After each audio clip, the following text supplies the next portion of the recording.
की साजिश के तहत हमारे ऊपर पाकिस्तान के नामवर डाकुओं को मुसल्लत किया। 22 करोड़ अवाम की इन्होंने तौहीन की। अपने मुल्क में अमेरिका एक जमानत पे कोई भी शख्स हो उसको वो चपरासी भी नहीं बनने देता। यहां इन्होंने एक मुल्क के डाकू को वजीर आजम बना दिया है। ज़िमनी इंतखाब में जीत का मिशन लिए कप्तान के तूफानी जलसे। लोधरा के बाद मुजफ्फरगढ़ में सियासी पार शो। इमरान खान ने खिताब करते हुए कहा कि अमेरिका में कोई जमानत पर हो सिर्फ चपरासी भी नहीं रखते। अमेरिका ने साजिश से मुल्क के डाकू को वज़ीर आज़म बना दिया। कप्तान का इंतजामिया और पुलिस को वाज़ेह पैगाम, कहा जो आप हरकतें कर रहे हैं हम एक एक का नाम नोट कर रहे हैं। सिर्फ 7 दिन रह गए, अगले पीर से आपका एहतसाब शुरू हो जाएगा। जो मर्जी कर लें, लोटों को शिकस्त देंगे।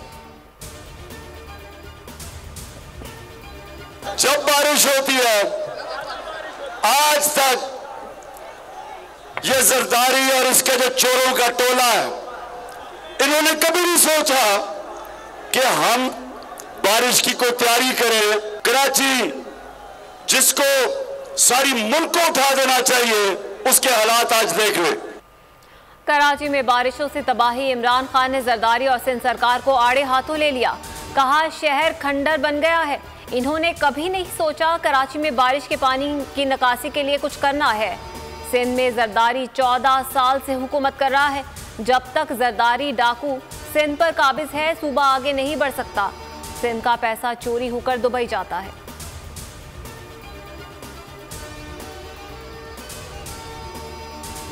कराची में हलाकत खेज मानसून बारिशें। मजीद 15 अमवात। रवां हफ्ते बारिशों से हादसात में अमवात की तादाद 31 हो गई। 19 अमवात करंट से हुई। शहर में अर्बन फ्लडिंग, रेन इमरजेंसी नाफिज, Defence, Clifton, Lyari town, Federal B area समेत कई इलाके ज़ेर-ए-आब। सड़कें दरिया बन गईं। मुख्तलिफ मकामात पर बसें, गाड़ियाँ, मोटरसाइकिलें पानी में फंस कर बंद। लियारी में रेस्क्यू के लिए कश्तियाँ चल पड़ी। गुज्जर नाले के बंद टूट गए, पानी घरों में दाखिल। कराची के इलाके की माड़ी में 228, कोरंगी में 135, डिफेंस में 126, सदर में 111 मिलीमीटर बारिश रिकॉर्ड। बारिश का सिलसिला कल शाम तक वक्फे से जारी रहेगा। शहर में दर्जनों परवाजें मंसूख। चीफ मेट्रोलॉजिस्ट एजाज सरफराज कहते हैं माहौलियाती तब्दीलियों से मानसून गैर मामूली साबित हो रहा है। 14 से 18 जुलाई तक मजीद मूसलाधार बारिशें होंगी। बारिश ने एक बार फिर अयां कर दिया कि सिंध पर हुकूमत करने वाली पीपल्स पार्टी ने कराची को सोतेला समझा। इनसे कोई तवक्को है? असद उमर का ट्वीट। अली जदी ने ट्वीट में कहा कराची में कोई गवर्नेंस नहीं, शहर को फौरी तौर पर आफत ज़दा करार दिया जाए। सब्सक्राइब करें और बेल दबाएं ताकि कोई खबर रह न जाए।